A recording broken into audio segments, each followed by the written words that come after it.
ప్రతి సీజన్లో మొదటి క్యాప్టెన్సీ అనేది ఎంతో ప్రత్యేకమని చెప్పుకోవచ్చు. ఇప్పుడు సీజన్ 7లో కూడా క్యాప్టెన్సీ టాస్క్ ఎంతో గ్రాండ్గా లాంచ్ అయిపోతుంది. అయితే ఈ క్యాప్టెన్ అయిన తర్వాత హౌస్మేట్స్ అందరూ వాళ్ళ మాట వినాలి, క్యాప్టెన్కి ఒక రెస్పెక్ట్ ఇవ్వాలి. అదొక పెద్ద హోదా స్థాయి అని చెప్పుకోవచ్చు. ఇప్పుడు బిగ్ బాస్ అయితే నలుగురు ఇంటి సభ్యులు అవగా శివాజీ, శోభా శెట్టి, సందీప్, పల్లవి ప్రశాంత్. ఇప్పుడు వీళ్ళ నలుగురు దగ్గర ఉన్న పవర్ అస్త్రాన్ని అయితే వెనక్కి లాక్కోవడం జరిగింది. ఇప్పుడు అందరూ నార్మల్ కంటెస్టెంట్సే. ఇప్పుడు వీరందరూ క్యాప్టెన్సీ టాస్క్ కోసం పాల్గొనాల్సి ఉంటుంది.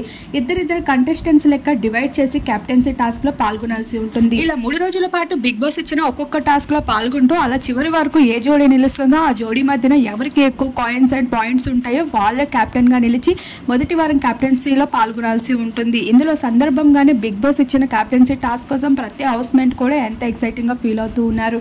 మరి ఈ వారం కెప్టెన్ ఎవరవుతారనిపిస్తుంది? మీ అభిప్రాయాన్ని కూడా తప్పకుండా కామెంట్ సెక్షన్ లో కామెంట్ చేయండి.